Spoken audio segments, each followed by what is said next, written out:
Hey, welcome to Guitar Knobs, the guitars, gear, noise, and nonsense podcast, hosted today by these knobs.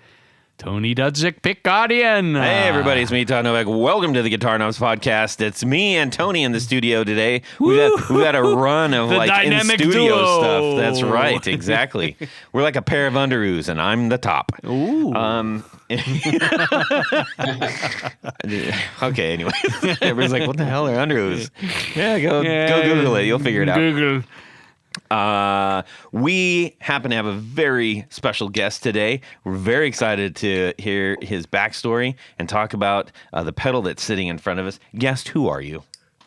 I am, hello, I'm Travis Johnson at Trapdoor Electronics. All right. Very, very happy to have you on board with us tonight. Where can people find the things that you do? TrapdoorElectronics.com is that's the website, and then there's the Instagram, and which I think is also trap_door_electronics. And That's a really, really long name. it really is. It's Oh, too long. you mean the underscore symbol? Yeah. Yeah. I should have Spelling it written it out. Underscore. Everybody's like, gripes. Buy a vowel. I've got cramps in my fingers. Very, very cool.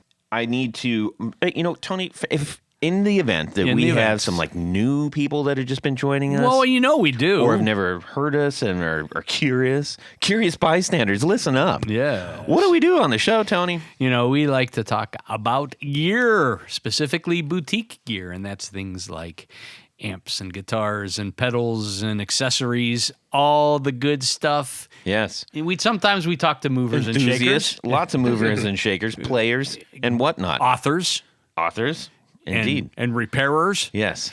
All those people. All those people that make musical world worth living. And interesting. Which Yes. would also make it worth living, maybe. That, I guess it's dependent on certain things. So that's what we do. Okay. And that's what we're going to do today. Yes. And if you've never tried beer nuts, go get yourself some and weigh in on whether people should have more of them or not. I don't know. Don't ask. I don't know. That just came out of nowhere. Sorry. I don't think I've ever had them. Oh, yeah. Well, you should try them and then you decide for yourself. And weigh in on it. It seems like something you should really like. And then you're like, I don't know if I like these or not. And I don't know why I may or may not. Is the point to dry your mouth out so that you drink more beer? That's what the it seems point. like. Gotcha. Yeah. But I think I like Boston baked beans better. That's completely Oh, different. yeah. I don't. That's like- I'm just saying. I would rather have Boston baked beans. You mean the candy stuff? Yeah. Those are good. But Yeah, that's not. They look similar to beer nuts. No, there's a peanut in them. That's it. Well, but they're similar. Yeah. Anyways. I don't know what All right. it is. Okay, ladies and gentlemen, we're going to have a super fun show. First, we need to check in the mailbox. We don't have a mailbox jingle. Letters. We got letters. We got loads That's a pretty and good loads one. of letters. I like it. We'll keep it. Okay. This is from Bob Crouch.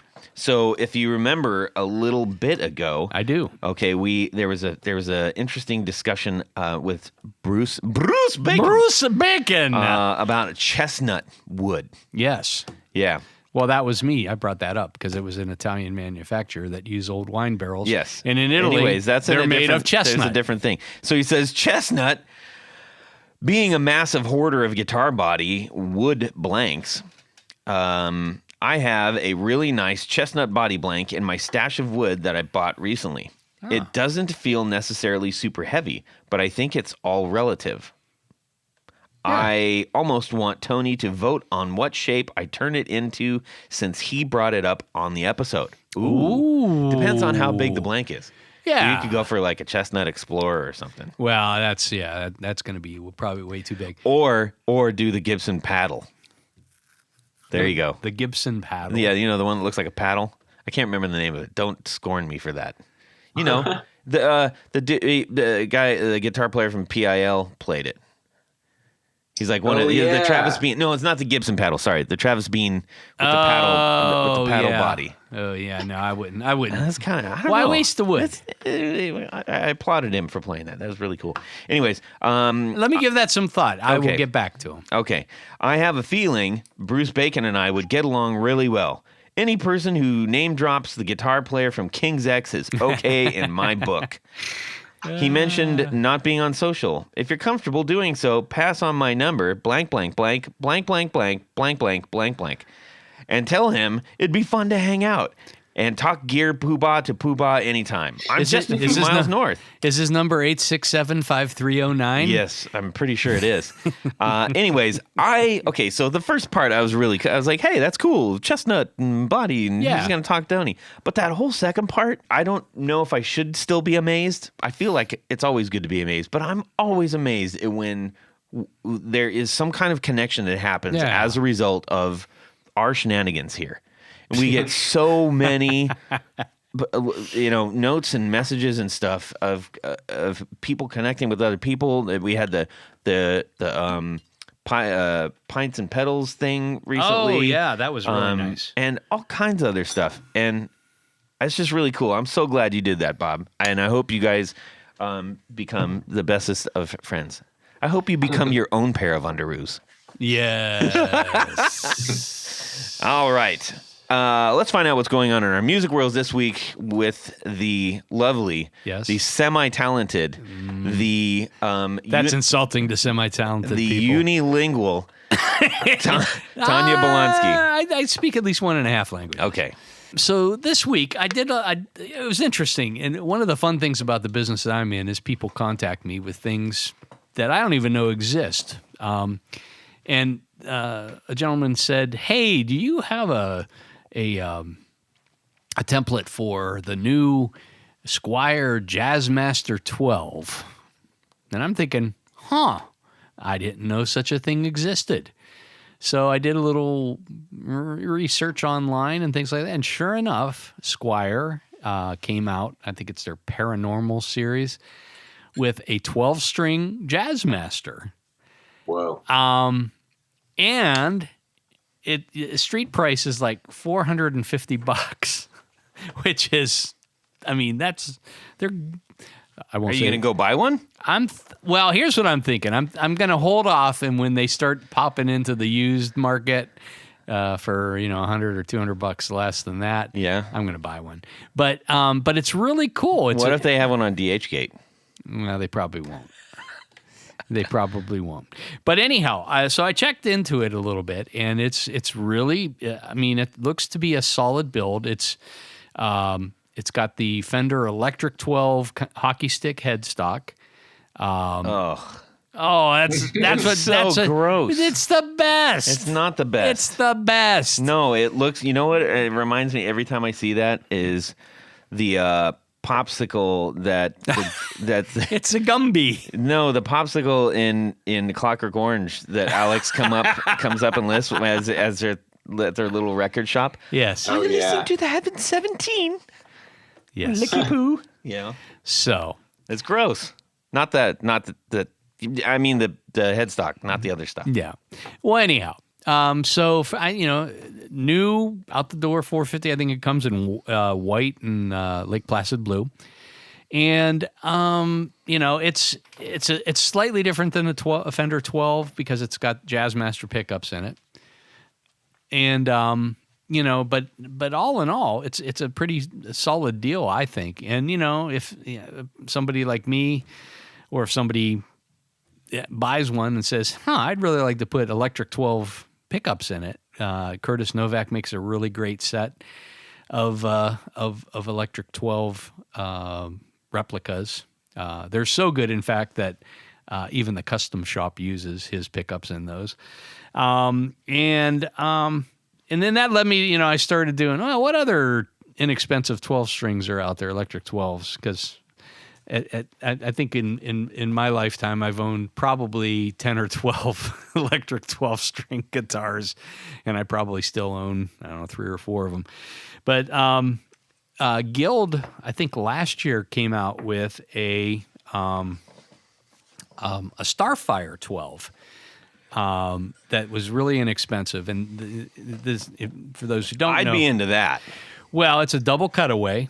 It only comes in cherry red. No, I'm not. No, But You it's lost me. the Starfire 1-12, and that one's only $649 for a set neck guitar.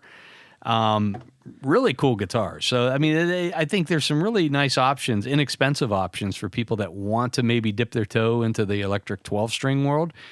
Without buying a $2,000 Rickenbacker or some of the others that are out there flying around. But so that's what I'd take it if it was a Starfire 2. I like that. You like the body. single cut?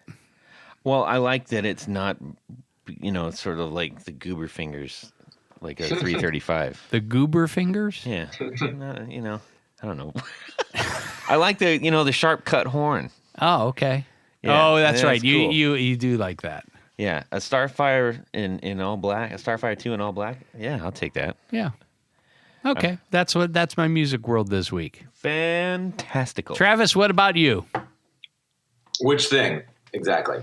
Yeah, My Anything music going pick on this in your week? music.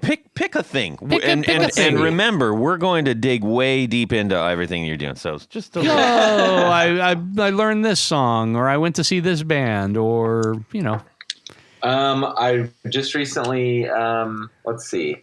I just found a copy. It was a 20th anniversary repress of this record that it's not really like anything else I listen to, so I don't know why I like it so much. But M. Ward's End of Amnesia. I don't know if you guys know that record I'm at all. familiar with M. Ward.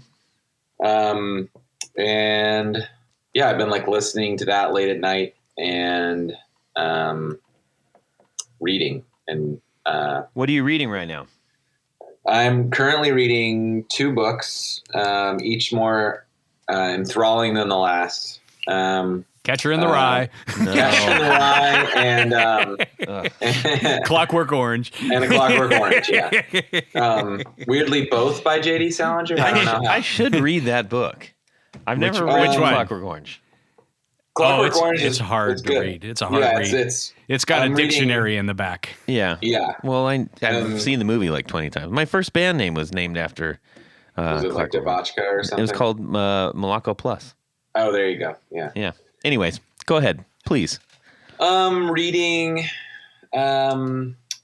Marx's Capital, and I'm like 800 pages into that, and because that can be a little bit dry at times, I'm going with the opposite of dry, which is Lolita, which is one of my wife's favorite books. So I finally started reading that, and that's Been a made joy into to like read. 20 movies, right?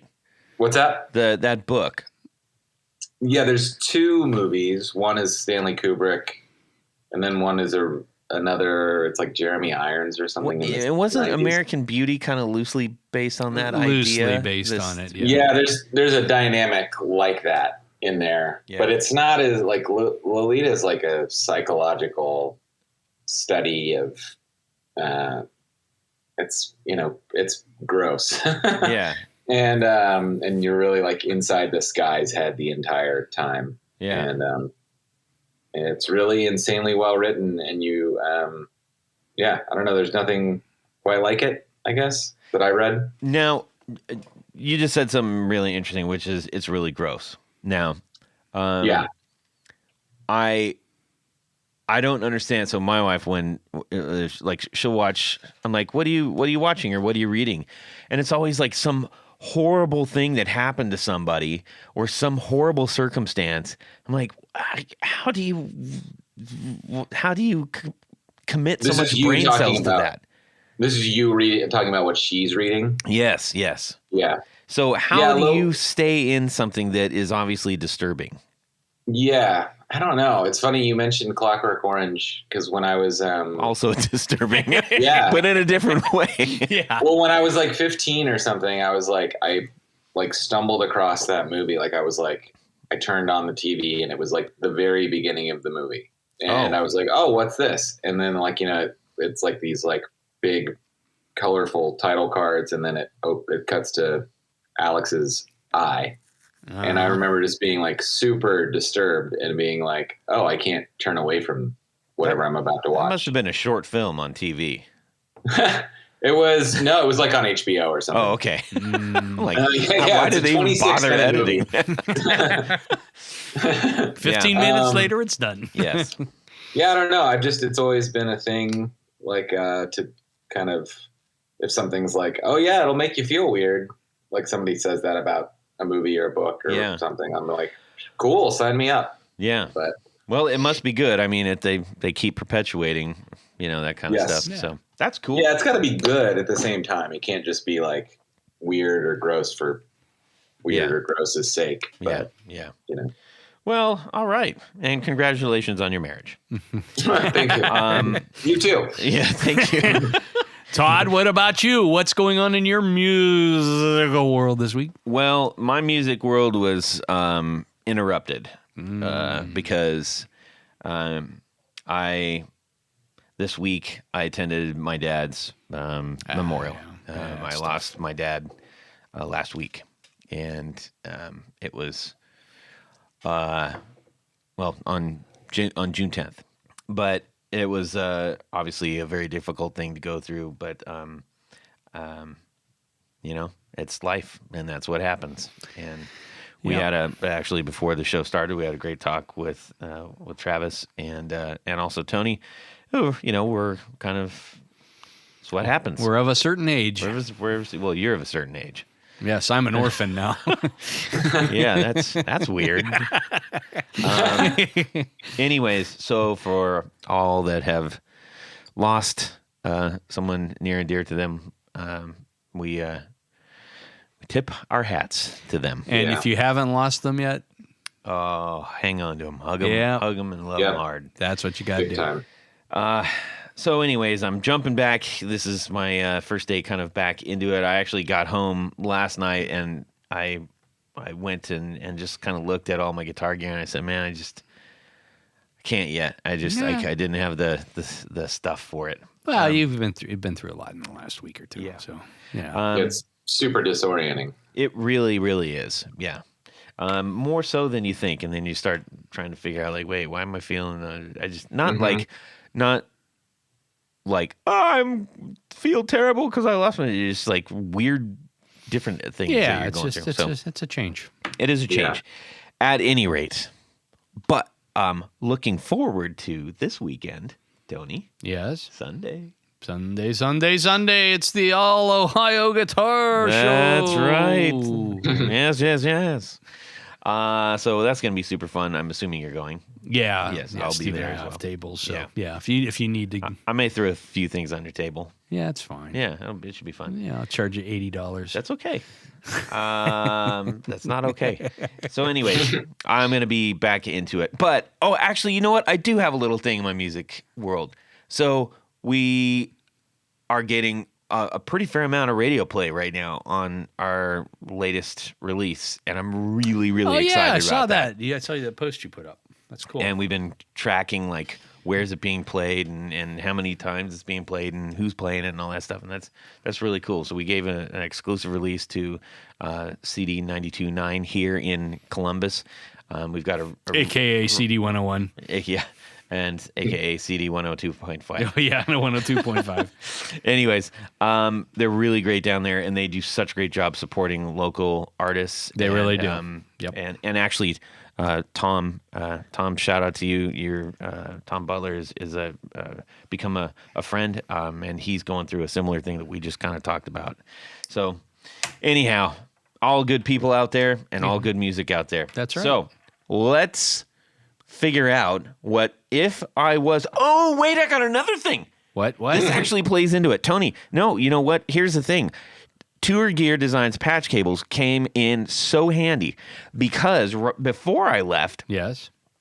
to go down to see my for all this stuff, I was, as mentioned before on the previous one, I was like, hey, I'm exploring different drive sections and stuff like that, and I had an idea for this song, and I was like, man, I'm looking at the wall of pedals and stuff and trying to think about, well, what's this?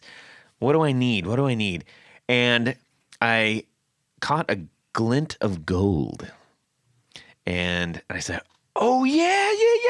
And sitting sort of on the shelf because it's too big to sit on the wall is my Hello Sailor. Hello, sailor. I just want to say smiley face. It's a super. No. Why can't I think of it? Rangemaster. No. Fuzz. Fuzz. The round. What's the name of the Fuzz face. Fuzz face. Anyways, it doesn't look anything like that anymore. It's all painted like completely black, and it's got gold like 70s car stereo knobs on it. It's really cool. And I said, okay, I remember that thing sounded pretty awesome, and it's made out of all new, old stock and vintage naval British naval components. I say. Yes. So it's not going to sound like any other Fuzz face. fuzz face that you can think of. And I plugged it in. I was like, yes, this is it, man. It sounded so good. It was the thing that I needed right then and there, and got a new song out of it. And I was like, heck yeah. Did you see you saw that the Bee Gees fuzz pedal that I sent you? Yes. That has a photograph on the top and 6 sets of LEDs where their eyes Yes. are. I love that. It's pretty amazing. So, anyways, the point being is Yes. that in order to do that, I didn't. I had to put it off the pedal board, but I still had to go into the looper and everything. And I used my extra long, I think it was the 18-inch pedal patch cable to do it. Now. Again, Tour Gear Design's coming through with the good stuff in order to make sure that my pedals are all working in unison. Yeah, but Todd, I do and very you well. probably at some point need some more cables. You do, and to get them, you're going to go to tourgeardesigns.com. Yes. And then what, Tony? Well, you buy. Put in my So long. Yeah, no. So long. Oh. Very well. No. You just fill that shopping cart till it hurts. Yeah. But it isn't going to hurt that much No. because these are, I would say, probably a bargain. They are a bargain. And when you go to your checkout, there's a little place that says coupon code, and type in the guitar knobs, all lowercase, all one word. You'll save an extra 10%. And that makes a product like this even more affordable. Just buy as much as you can because you're going to use them. I mean, And if you got them sitting around, that just means you need to go get more pedals. Duh. Exactly. Anyhow, so like you like this one right here, the one that's sitting in front of us that we're going to talk about in just a moment. Yes. So go to tourgeardesigns.com and get yourself some of these things. Thank you to Tour Gear Designs for sponsoring our 4 on the floor. Tony. Let me get a little bit of this. 1, 2, 3. 4 on the floor. All right. Travis Johnson from Trapdoor Electronics. What is your 4 on the floor? My first one is an always on pedal for me, and it's the Death by Audio Evil Filter. And I just like always have it in low pass mode, and I never really used the fuzz part of it. That's the evil part of it, I guess. But that's just like I was working at Death by Audio at the time, and which is another story. And we're going to get into that. Yeah, didn't mean to give anything away. No. So everybody just hang on a second because everybody's like, wait, what? Don't worry, we're getting there. But that's part of the how I came across it, and I somehow never had a filter or even like an EQ pedal before, and now I'm just kind of addicted to always having it there, and I just like feel uncomfortable with it off. It's really weird. Like just there's like too many highs and the wrong kind of highs or whatever if I don't have it on, and that is, like I said, I guess if I had a weird thing about it, it would be that the fuzz is just not like anything I would really use, but all the other things about it are awesome. I love all the modes. But it's something that your buddy would have used, huh? Yes. Yeah. It is. So that gives it away. It's going to sound insane. Yeah. Exactly. Cool. Yeah, that looks like a really awesome the is it 2019 now? Is it 18. 18? 2018. Was it? I think it would have been introduced in 2017, but Yeah. it would have still been there in 2018. Yeah, I think I played there, but it was also like incredibly noisy, so I probably didn't really get the. I was like, okay, Yes. this is crazy. Sure. I need some aspirin. Yeah. That's cool. And now that's a deceivingly. What size box is that? That's kind of a big box, isn't it? I'm not even sure what the name of that enclosure is. That would be the other downside for me, is that it's because I only use the filter part of it. Part of me wants to just like make my own. That's what I was just gonna say. You should. Yeah, exactly. Yeah. I think I'm gonna do it. That's just a filter, smaller enclosure, because it's very large and it's like laser etched, which is really cool. But it's really heavy and It's really related heavy, to man. it. Yeah, it's just a heavy thing. So I don't even know. Yeah, like I'm curious now what size that enclosure is, because I don't think I know of another pedal that uses it even. Yeah, I think that's a taller pedal too, isn't it? I guess it's a little taller. Is it taller? That's a good question. I don't want to say. Yeah. My pedal board's in the practice space right now, Yeah, I gotcha. so I don't want to speak out of turn there. I It might be a little taller. I feel you, man. All right, what's number 2? Number 2, not super sexy and related to number 1, is the Moog expression pedal, which I am just probably annoying my bandmates by constantly adjusting. Like every part of every song is like,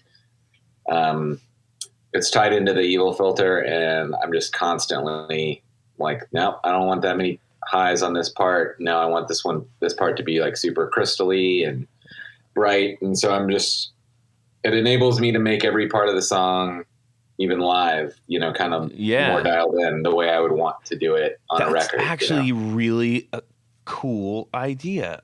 It's great. I didn't understand it. It's kind of like a little bit of a Troy Van Leeuwen kind of a trick there. Yeah, it's like there's parts of records like, I don't know, maybe like a Radiohead record or something where it's like kind of rolled off jazzy, old timey kind of sound. Yeah. And then it, like the next part isn't like that. And that sounds very studio-y, but you can do that live. And, I can also sweep it back and forth and get that kind of gooey, slightly wah-ish sound. Yeah. Wasn't like 15 steps? Is that? Yeah. That's probably kind of got that vibe, and then it gets all weird. And, Yep.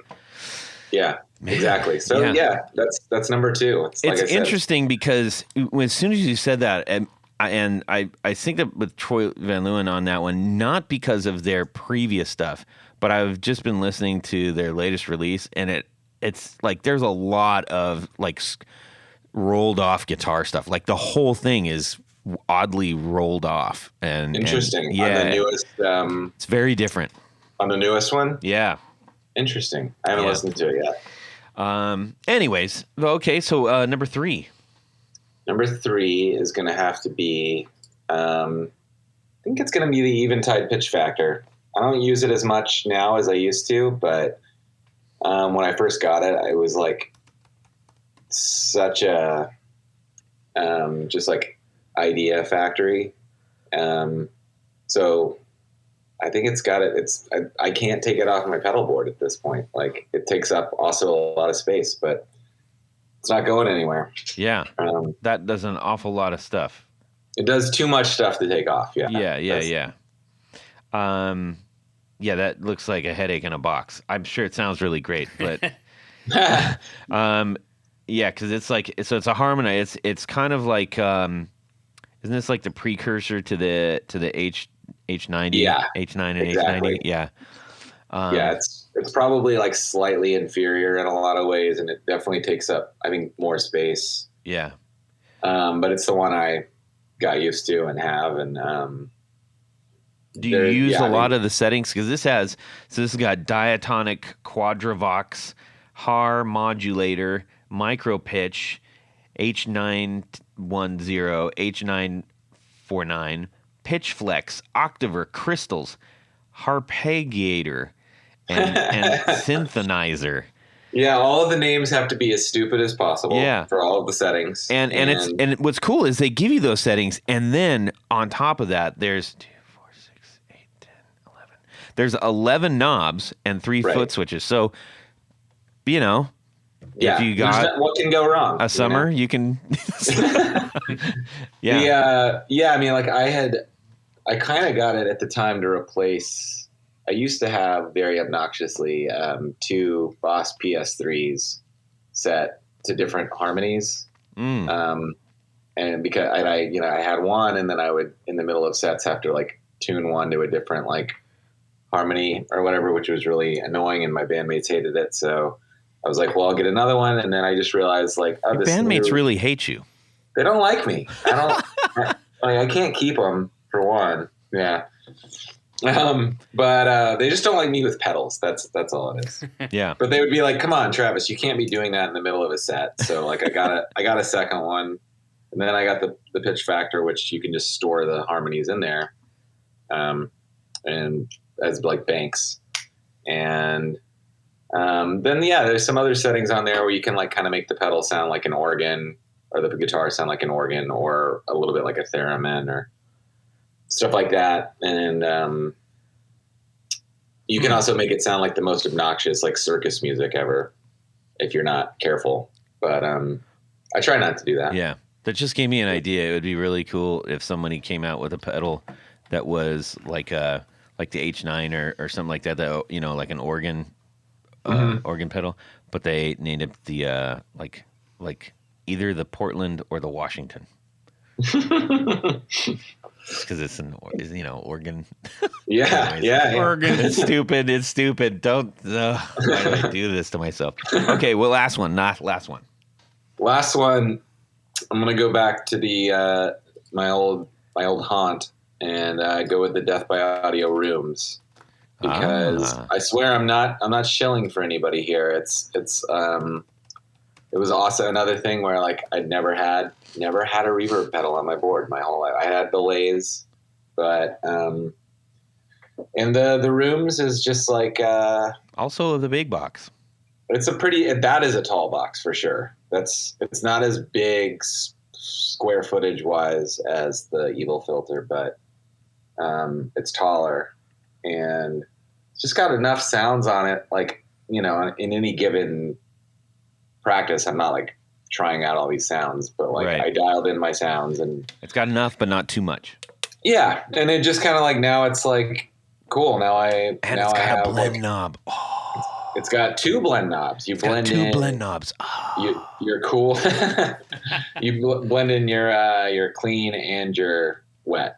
Like they both. It's not just the sweeping between the 2 of them. That's so very you can turn both of them all the way up. I dig a blend knob. Yeah. Well, that is one heck of a pedal board, man.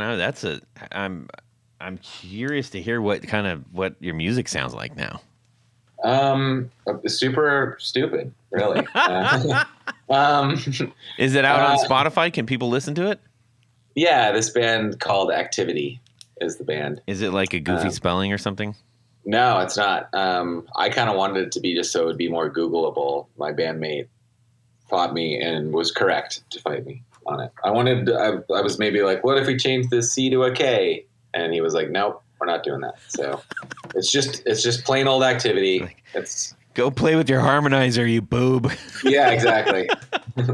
That's cool. All right, everybody, go listen to Activity. Is there a particular track you'd point people to? My fave that's out. Well, we just put out a new single actually, because we have an album coming out in August. It's that song is called "Department of Blood." Actually, Department of Blood. Oh yeah, I know. It's spelled BLUD. Spelled ACTIVIT. Which is odd because that's also the acronym is date of birth. I know. I thought of that today, actually. But no, at the beginning of the pandemic, we were doing a thing, like, Bandcamp Fridays. That was like a big deal. Yeah. And I think we were doing a thing where like if you ordered something from us on a Bandcamp Friday, we would like write you a song. And one of the ones I did was this like sampler sketch, and I just didn't know what to save it as, so I just saved it as, like jokingly as Department of Blood. And then we like first thing that came to your head, song. huh? Okay. First thing, yeah. I don't know. Maybe it's the stuff I read. I don't know. And then it stuck. So yeah, that's it. But lots of sonic cool stuff on that one. Yeah, for me. Right on, man. Well, thank you for sharing that. We love a good 4 on the floor, and that was a good one. So, onward and upward, we need to find out more about you. We need to find out more about about Trapdoor and this lovely pedal in front of us. Let's talk about the pedal just really quick. I mean, not just really quick. You know, we'll talk about it, but we also want to dig into how you ended up at this place. You have 2 minutes. 30 seconds or less. Describe your... Make me love your pedal now.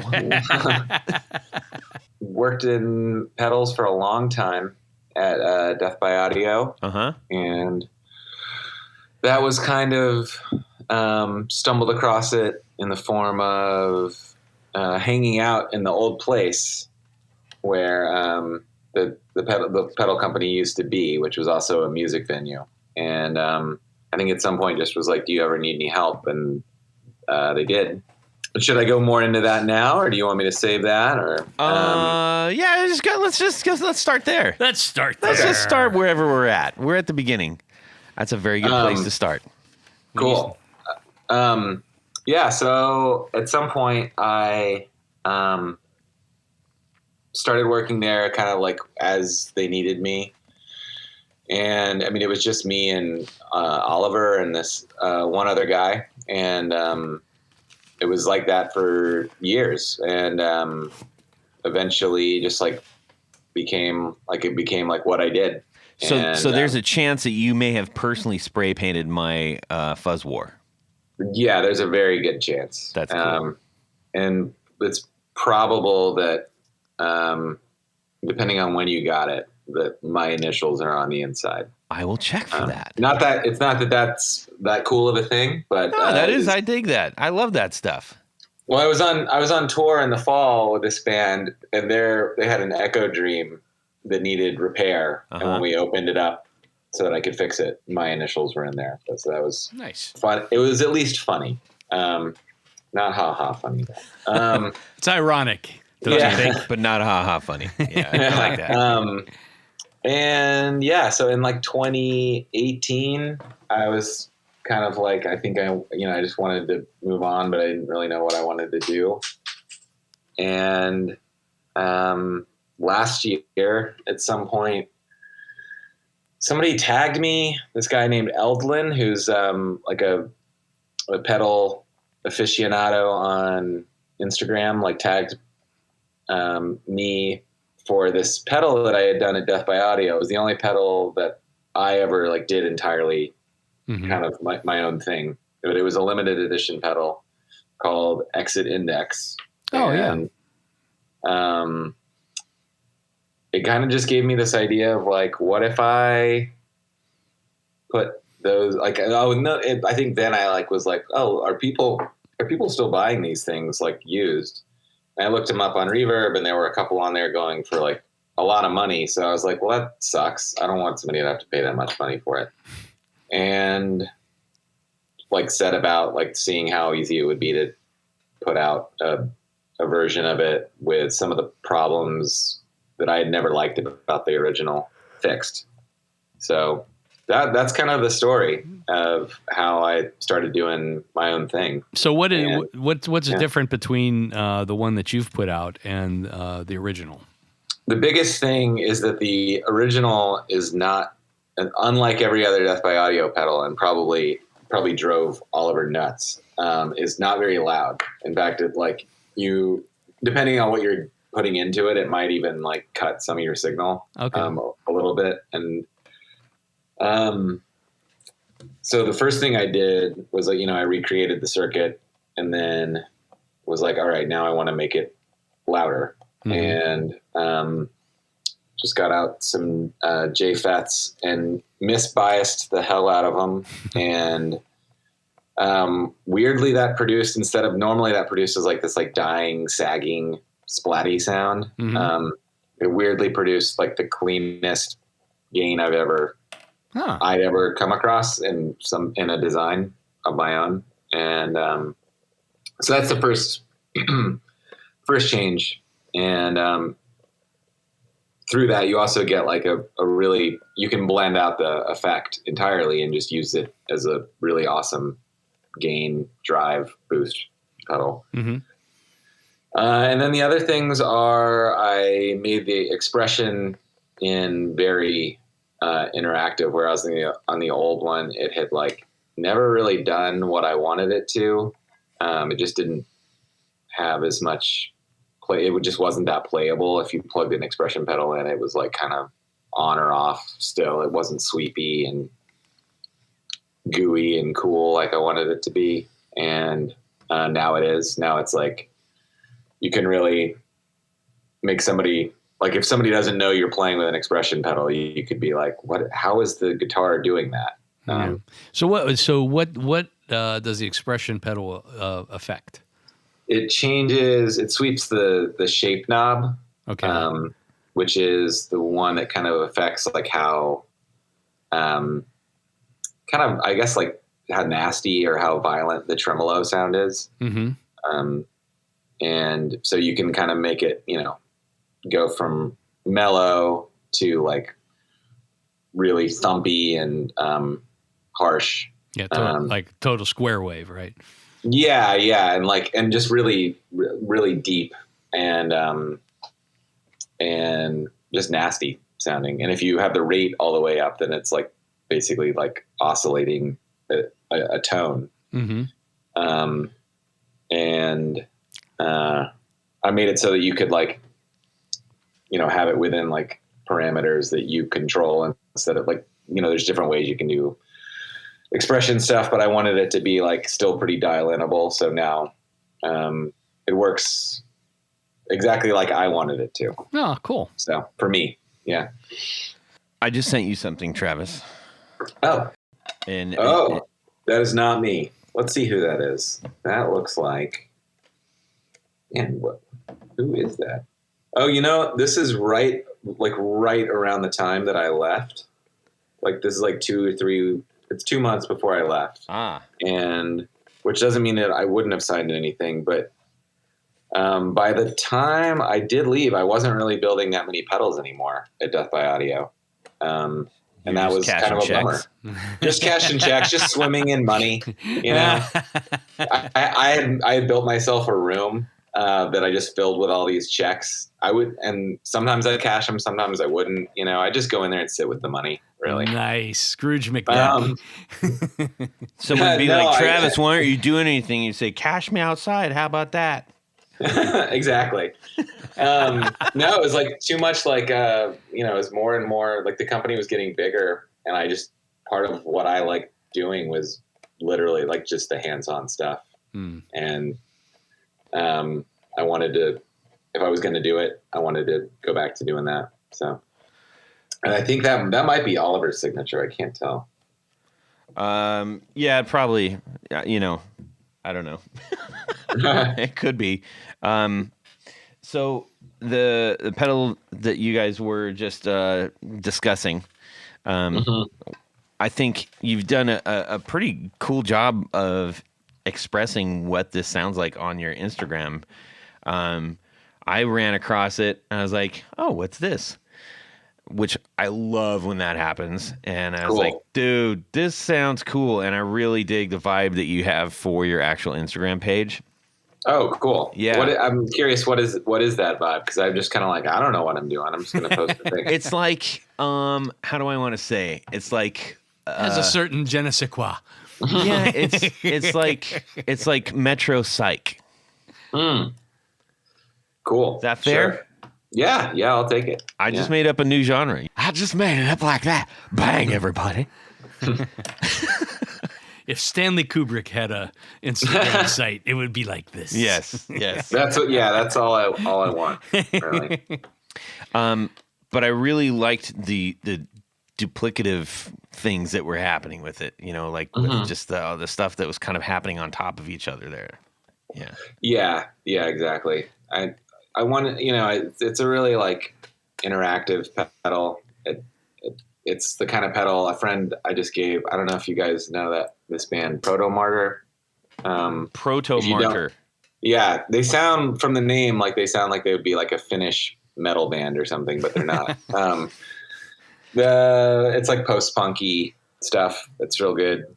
But I gave one of them a pedal, the guitar player, and not the drummer, weirdly.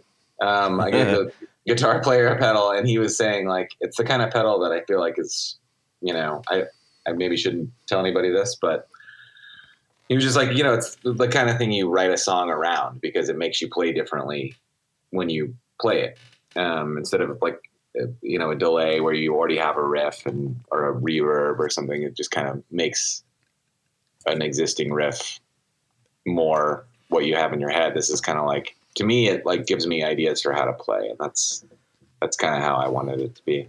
Yeah, I think that those pedals are really necessary out there. Like the idea of having a pedal that's like always on, or you can get your entire sound from. We need those too, of course.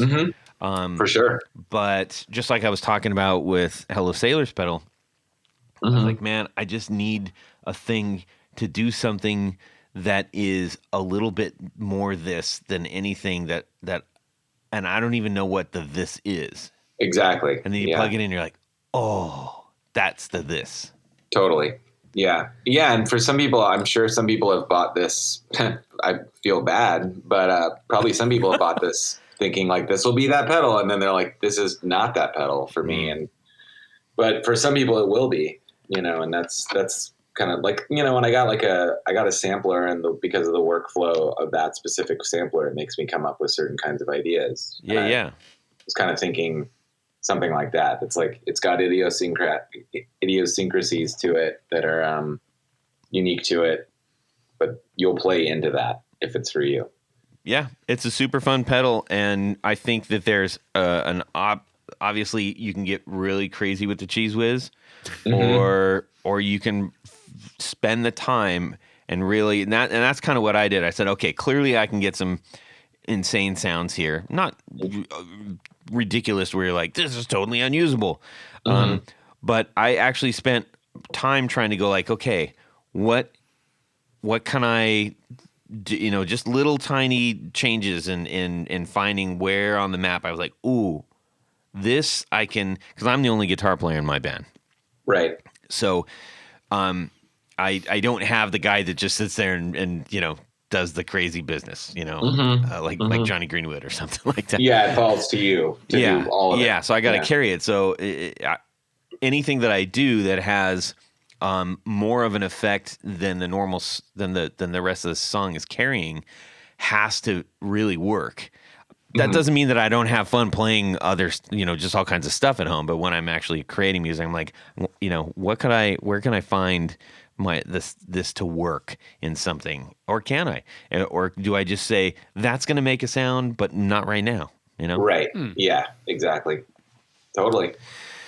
Very cool. And I'm a fan of the just the overall aesthetic of it. I thought that was really, it's kind of nice. I dig it. Awesome. Yeah, that was my wife is a graphic designer, and I was thinking she was going to do it. And then at some point, like, I just was like, is this good? And she was like, yeah, just do that. So. That sounds about Stop right. bugging Yeah. me. Just do it. Yeah, leave me alone. Yeah. I hate graphic design. I have to do it all day.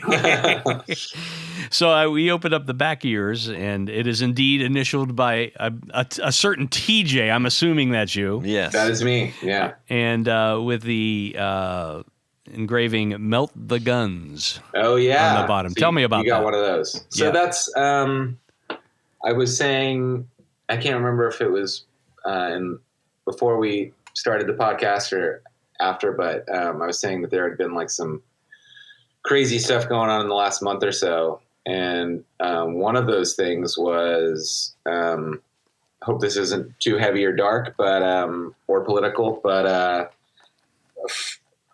my wife's best friend, she was maid of honor at our wedding. was killed in a shooting. Oh, Jeez. In Atlanta.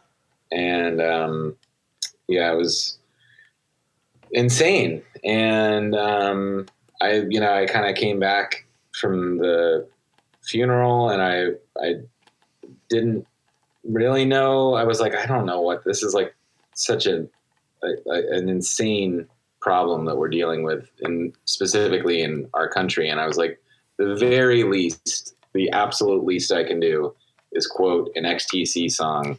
I was going to ask if that has some relationship to XTC, one of my all-time favorite bands.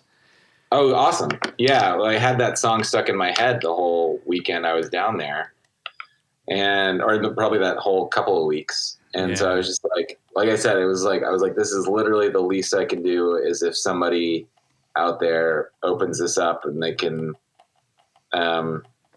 just be like, oh, I wonder what he meant by that. And or why would somebody say that? And if they want to reach out to me, they can. I can tell them where it came from, and that's kind of it, really.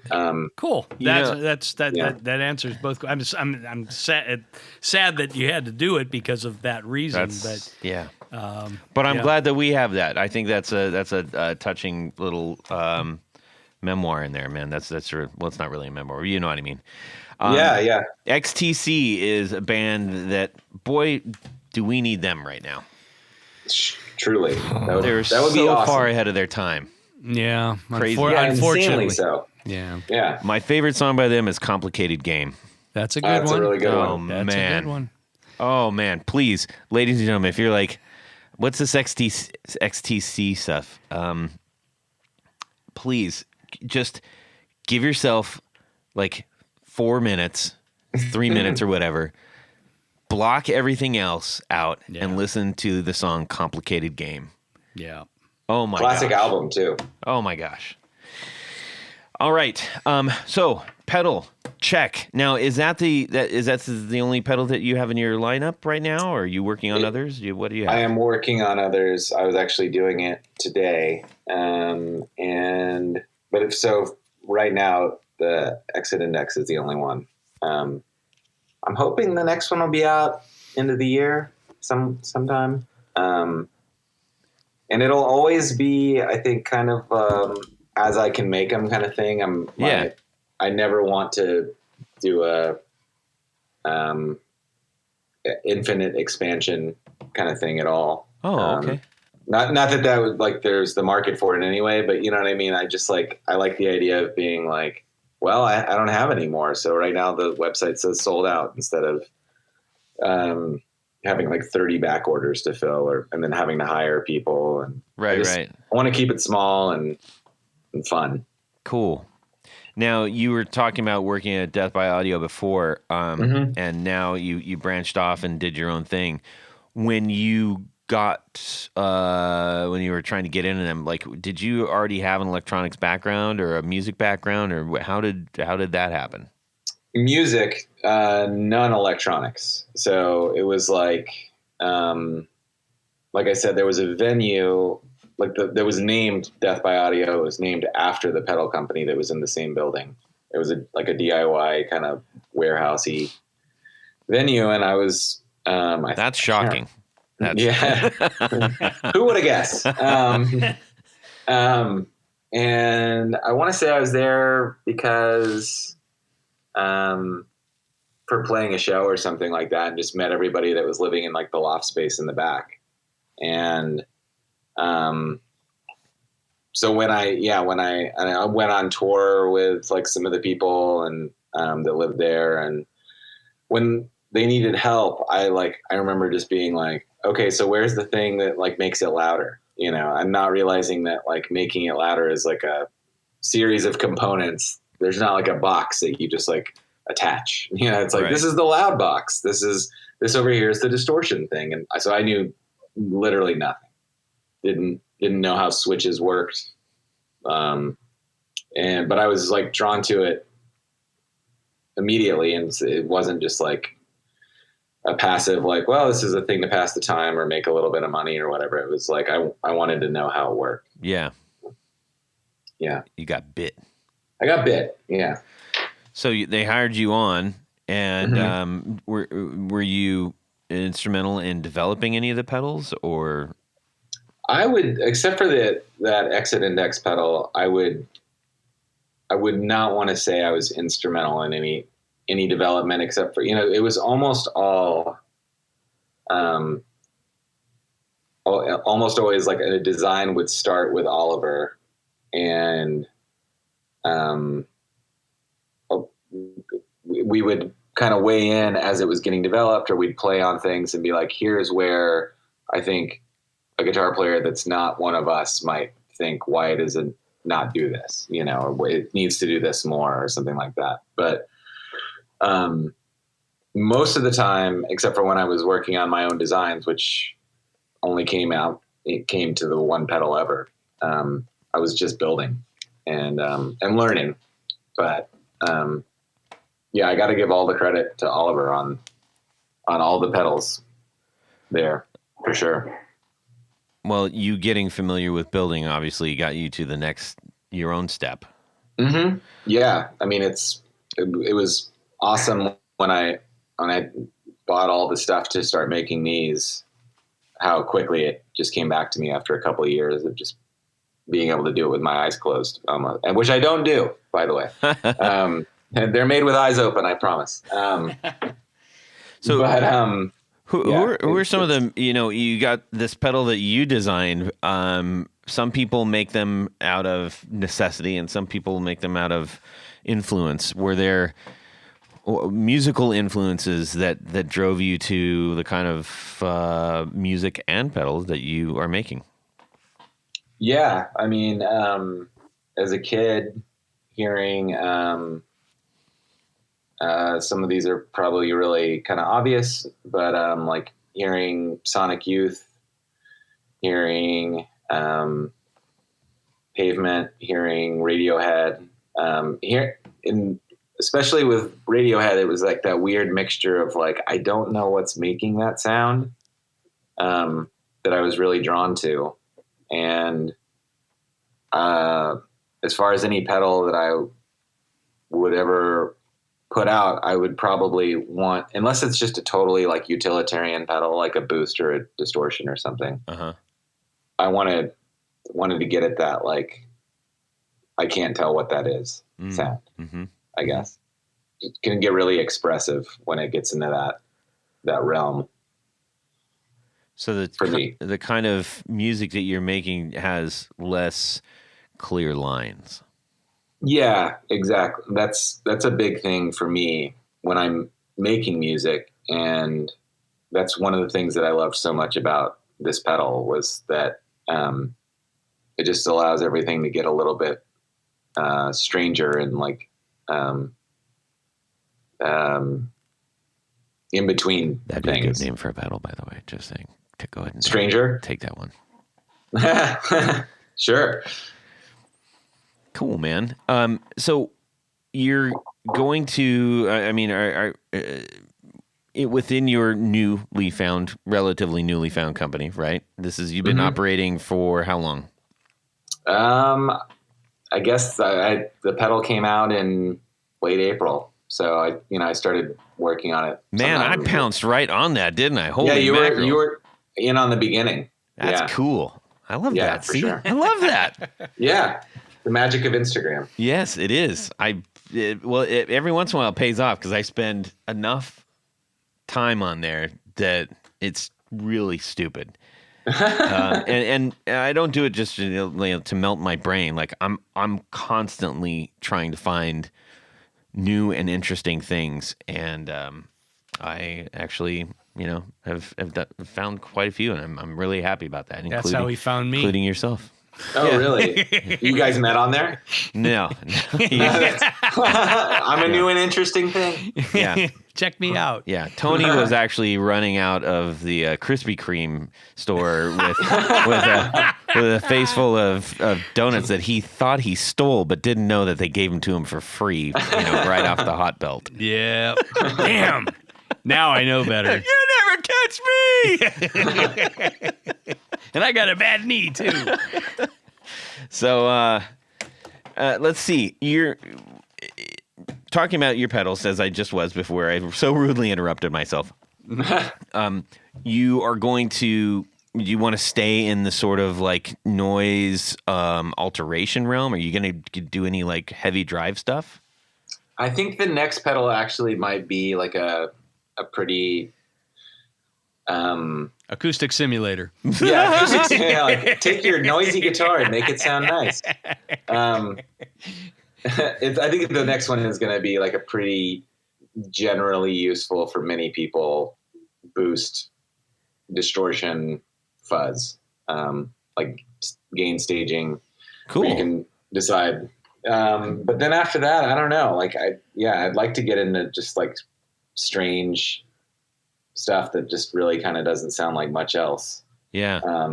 For whatever reason, that just reminded me, like, again, of the Pacific Northwest and other places. Okay, pedal out there, somebody make this. Something called the locks. Because, you have to get from, like, but it's like, it's gain staging, but you can turn off, on and off, just straight up cut other ones out or build them or whatever. Just, yeah. Like the locks that ships have to pass. I know you know what I'm saying, but other people are like, what are locks? It can be a double entendre too, because salmon in the Great Northwest. That's where I thought you were going at first. Oh no, I was talking about the ship movement things where you have to get a big ship through a little channel or whatever, and then they have to do the locks where they raise and lower into the next channel, and then they raise and lower, and then you get to the next one. But occasionally a salmon gets Panama Canal. A salmon gets stuck in those locks. Yes. And then when they catch them and then they fillet them slightly, they're called locks, L-O-X. Yes. Sometimes a very ambitious salmon makes it through all of it. Yes. To join the human race and blend in with the rest of us. And he keeps the L-O-C-K-S. Yes. Yes, exactly. All right. Well, all of our pedal building friends in the Pacific Northwest, make something like that happen. Okay, cool, man. Well, listen, I hope that you keep us abreast of the things that you are going to be making. I'm very excited because you got a great pedal here, and I like your approach to, as we were talking about, sort of the less clear lines and being able to put movement into the signal that you have and experiment, and that's really cool. Thanks so much. You bet. I dig the spiral on the top of the box. It's hypnotizing me. It is. Don't look at it too long. Oh, hey, actually, as a matter of fact, what's up with, why'd you call it trapdoor? Oh, that was because I was actually thinking that. Does this have to do with the blood room? No, it does not have to do with the blood room. Thank goodness. Does it have to do with a spider? It was just. I'm sure you've noticed that, like, when the tremolo effect on the pedal comes in can be like surprising, and it can drop out. It can drop out, exactly. Aha! So, exactly. And that's all based on how hard you hit the strings, correct? Yep, or the synth or whatever you're putting into it. Oh, okay. And so at first I was like, well, maybe I should call it the trapdoor tremolo. And then I was like, no, it needs to be called the Exit Index something, because I want people to know that they don't have to spend $500 on the original. And then I was like, well, I'll just call the company that. I have to call the company something. So that was it. Boom. Yep. And there's no more trapdoors out there. That's probably easily found. Yeah, I was like, well, now I have to make sure that that's not like an aluminum siding company in Maspeth, Queens or something. But I so far haven't gotten sued, so I think I'm okay. Cool. Always a good day when you don't get the cease and desist in the mail. Yeah. Oh, and by the way, shout out to Oliver for, like, when I was like, I think I'm going to do this. He was like, do you want your schematic? Because it was on the old office computer there. I hadn't taken it with me when I left. So that's really cool. Saved me a lot of time. Yeah. Of me having to reverse engineer it and stuff like that. Oh, nice. Very nice of that young man. Hats off to Oliver. Hats off. Random question, but I mean, it's relative. It's just, kind of a little bit out of the blue, but you've referenced Death by Audio. Were there any other real major influences pedal builder wise that either did influence you or you'd like to just recognize? Yes, and it's weird because I don't own any of their stuff, but Fairfield Circuitry is on a number of levels. For one, I love the aesthetic of just really clean and not like overly graphically insane or anything like that. I was drawn to it immediately because of that. And then past that, it's, like the thing I was saying about like all the lines are just super weird with those pedals. Like you're like, what? You could make things sound like other things. And I really love that. I'm always kind of thinking when I'm working on a design, like, well, I want it to be as cool as something like that. So, just out of curiosity, did your wife just come in and cough or sneeze? She did. Yeah, she did. It sounded like the fake cough on the synth on Ferris Bueller's Day Off. Yeah, that was really weird. I was like, she's trying to get out of school tomorrow. Nice. So hey, are you familiar? Are you familiar with David Gander? I am not. David Gander, yes, you should, because he's also in Brooklyn, and he is Breakfast Audio. Oh, okay. And he was just on our show recently and making very, very cool stuff. Also very noisy stuff. I think you guys should form a new band. Oh, cool. Yeah, I actually have seen these pedals. I just looked it up, and I'm same thing with Fairfield, where I'm just like aesthetically drawn to it. It's like so ugly, it's beautiful. Exactly. Yeah, they look like these kind of like David Lynchy boxes. I actually Billy Spitfire and I, Billy was our co-host who has this kind of the summer off right now. We were at LACMA, LA County Museum of Art, and we were we came in. There it is again. It's so weird. The way it's translating through your microphone is crazy. I look forward to hearing. Yeah. So, anyways, we were in this particular area, and we passed around these really, really early IBM prototypes, and Billy and I both said, "Oh my gosh, that looks like Breakfast Audio stuff."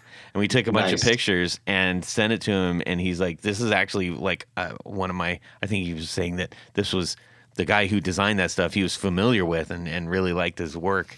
Oh wow! I could be misquoting myself on that, but it was something along those lines. At any rate, yeah, that'd be really cool. You guys should connect. I want this to happen really bad. So David I'll Gander, reach out to him tonight on Instagram. Do it. I'll do it. He's a good dude. All right, we are going to round third here and head home. Tony, Yes, Todd. what do you got for us? Well, Todd, at this point of the show, we like to take a little trip in the El Camino. And it's a little game we play called Would You Rather? Boy, it's really gotten dry with that Jared doing those. I hope he comes back soon. This is bothering me. I mean, I appreciate you, Tony, hurt but my feelings, Todd. Jared's got a little extra special sauce Well, up he in does. his brain. He does. So, Yes. He doesn't have to do it all like I do. yeah. You sit there and yak. I have to put this whole show together. There was actually a super little segue.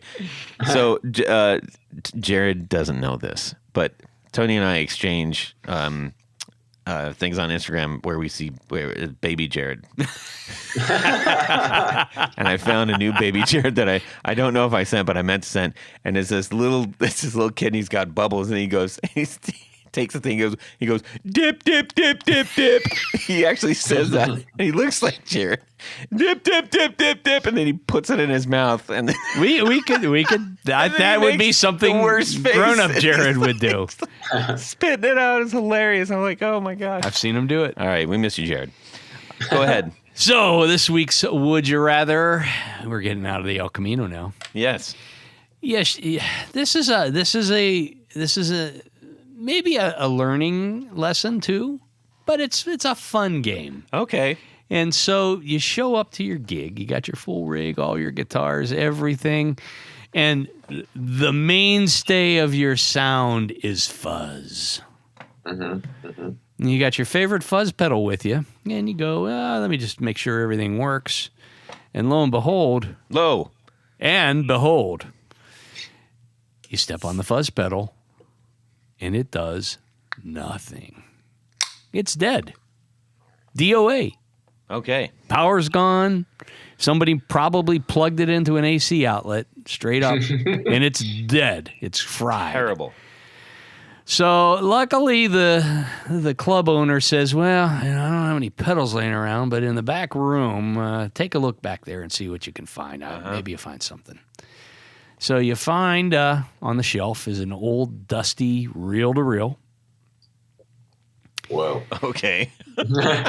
And hey, Travis, I'm with you on this one. Yeah, I didn't see that coming. And then the shelf next to it is an old Variac. Yeah. And the Variac is something. This is the equivalent of us pulling up all three to a convenience store, and Tony's like, "Hey, I'm gonna run in. You guys want me to? No, we'll stay here. It's cool. You go get it." Go ahead. Well, there you go. So anyhow, I guess I should give a little explanation because in the case of the reel-to-reel, you could max out the input gain and turn down the output gain to get a real fuzzy kind of distorted sound, assuming that it works, which it does, strangely enough. And then the Variac, which is a variable voltage, would also give you a similar thing. It's attenuator. It's a voltage attenuator. Yes. Most probably famously used by Edward Van Heusen and the shirt guy. Yes. And he used to use a Variac it's technically called browning out. Brown box, yeah. Browning out the amp. Yeah. And so actually, there's one called Brown Box. Is that made by Variac? No, I'm talking about this one is just the knob that you turn, and it goes from, 50 volts to 200 volts. It probably stops somewhere before that. Anyhow, so you can get a similar sound using. Do you know Variac. why he did that? I think he wanted lower volume. This is the story that I heard, and I can't remember if it was in the book. Was this after he fell down the steps? No. They toured in Europe, and the voltage since it's not the same. And so he was able to turn it up to get this gain out, but it wasn't blasting his ears. He's like, what? Now, I could be dead wrong. We might have to ask Chris Gill about this, the writer. Oh, yes. Who was on our show. But then when he came home, he was like, I need this to happen. Yes. And that's, from what I understand, that's how he got sort of hip to that. Yeah. Well, that's possible, but it's possible. What you said doesn't make sense. Why? Well, because think of, when you have a tube amp and you flip off the power. Okay. And right before it goes quiet, it goes. It sounds amazing, yeah. Yeah, and that's the sound that I think he was after. Now, the voltage thing, between U.S. and European voltage, I could probably see that. I don't know. But anyhow. Yeah, anyways. There's something on the back, anyways. Anyhow, that's your two choices. You can either use the tape deck to do an input distortion, fuzz, or you can use the Variac to get the output distortion by browning out the amp. Which will you choose? That's actually a really good question because it also kind of goes into like what kind of vibe are you going for? Yeah, it's a very aesthetic. It really question. is. Mm-hmm. Yeah. I like this guy, Tony. I knew you would. Yeah. That's why I invited him on. I think it's for me, yeah. And like as soon as you said reel to reel, I was just like, oh, cool. Because even though this is a totally different way than you're talking about it, like there's that like classic. If you guys have ever listened to like Boards of Canada or anything, that. Boards of Canada was great. Yeah, I mean, and like that's like a lot of that is the sound of like old In that case, it's like, old science films and stuff like that, which is very different than a, distortion you're going to get from a reel to reel. But like aesthetically, it's in keeping with that. And in addition to that, I have played pedals that sound kind of like you're browning out the amp, but I've never slammed a reel to reel like that. So I'd go with the reel to reel. Reel to reel it is. Yeah. Should I go next, Todd? No, for whatever reason, I was thinking it's like you could just get like 2 Frisbees and like write crazy graffiti or like spray paint or say words on them and just stick those on the reels so they just spun. Yeah. That'd be kind of cool, right? There's the visual element too. Yeah, absolutely. Exactly. That's not like 2 eyes. Actually, or you could get a paint stick. Okay, you get 2 paint sticks. I got this. Just go with me here. All right. You put a hole in the middle of each. Yeah. And on one end of each paint stick, you put like a little like baby hand, like a baby doll hand, and as they turn, every once in a while they'll high five each other. Wow. It's possible. Probable even. Yes. Really. There you go. That's what goes on in my brain. So Given a long enough set, it's going to happen. yeah. Go ahead, Tony. I think that I will probably go for the old Variac. And the only reason I say this is sometimes the sounds out of a reel-to-reel preamp can be unpredictable. Sometimes they're almost That's too... when Travis likes it. Well, I understand. And, me, I'm just kind of a straight and narrow kind of guy. Yeah. I like my voltage low and Or as John Harrison. Well, that's their weird love child. George Harrison. As George Harrison, I've torpedoed my own joke here. If I didn't write it, it's crap. It's crap. Okay, go ahead. So, yeah, I'm going to do the Variac because I'll get the browned out tone. It's consistent.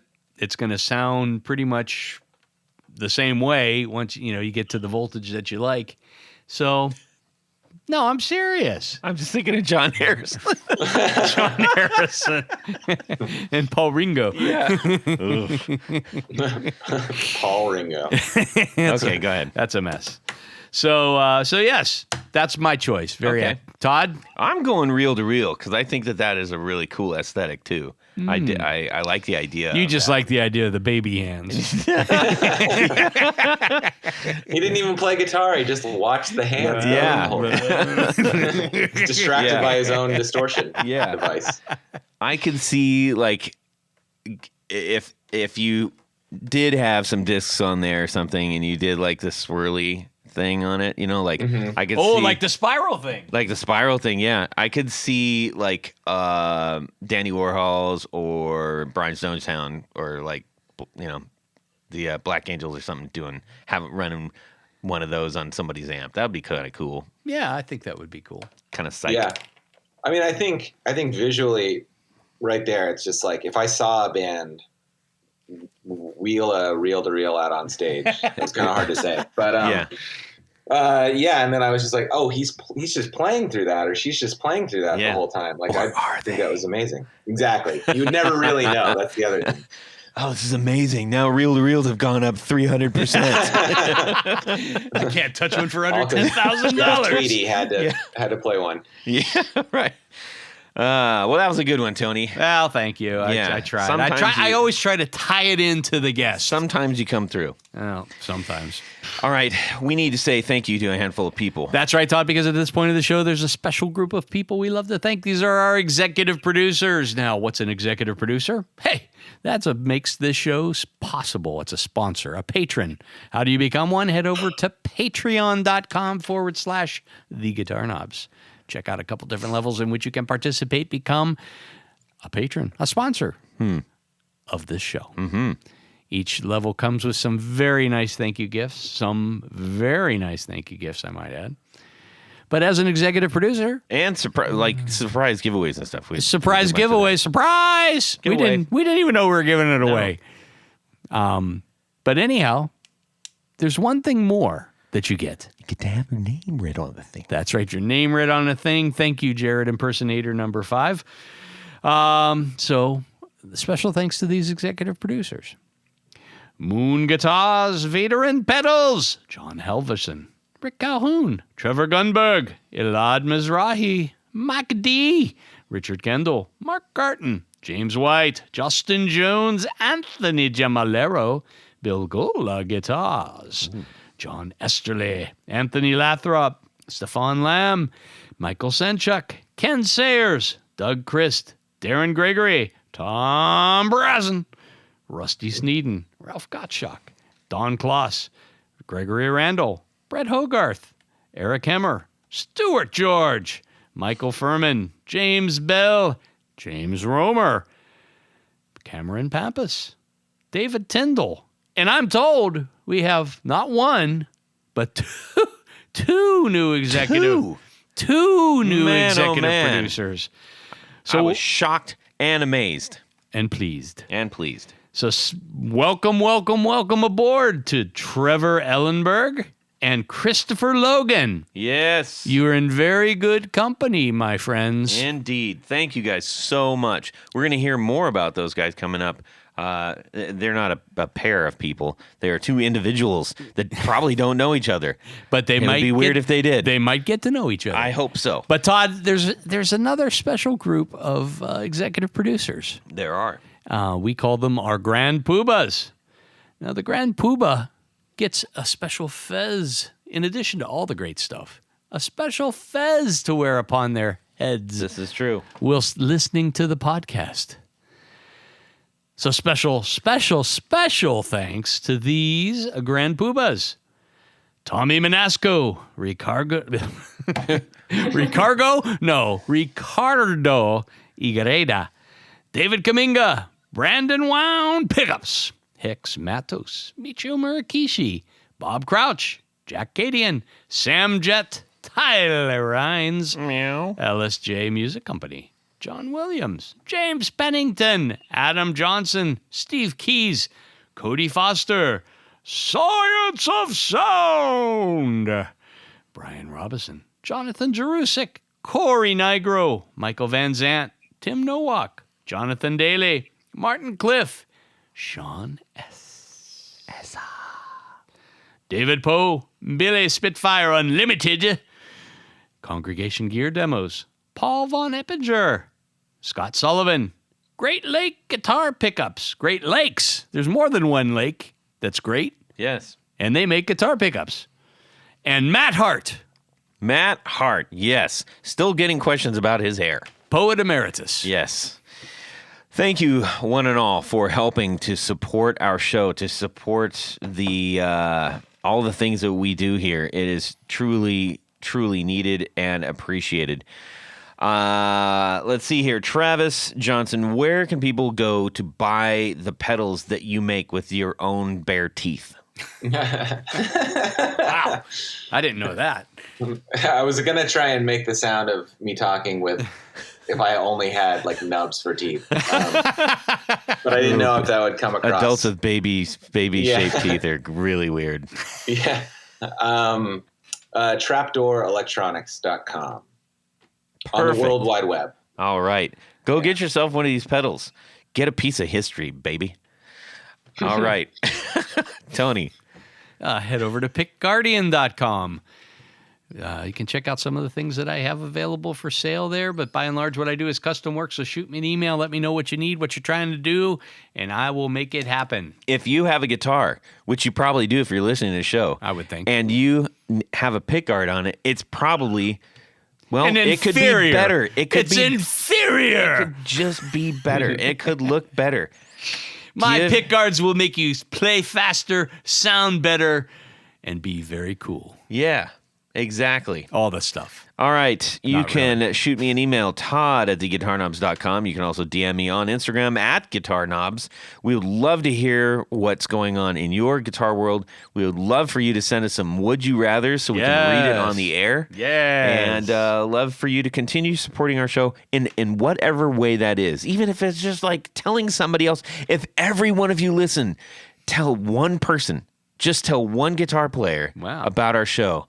That would make me so happy. Thank you. We'll have like 10 people listening then. You kill me, Tony. You kill me softly. Anyways, also go please check out flinteffects.com. Oh, yes. If you have an HX stomp, this will protect your knobs. Protect your knobs, Protect everybody. your knobs. Get yourself a stomper at flinteffects.com. All right. Travis, thank you for joining us on the show. It was a pleasure talking with you. Thanks so much. Pleasure was mine. Excellent. And now you got a new bestie over there. Or maybe I'm forcing it a little too much. No, I should probably back off. I'm not a yenta. But I kind of am. All right, everybody, have a fantastic guitar weekend. Subscribe. I might want to jump out of an airplane with. It was. Travis, if you hear this, that's we're gonna pump you up.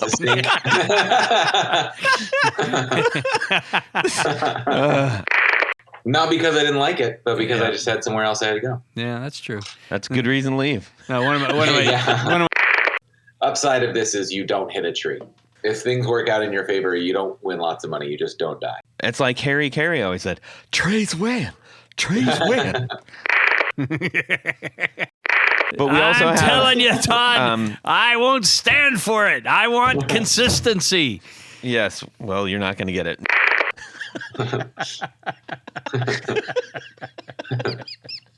Yay for me on that one. All right. You got a giggle from me. Here we go. That was a chortle. That was a solid chortle, Tony. Don't rob me. You got you. Don't worry. You'll figure it out. You're super brainiac, man. Titanic tree.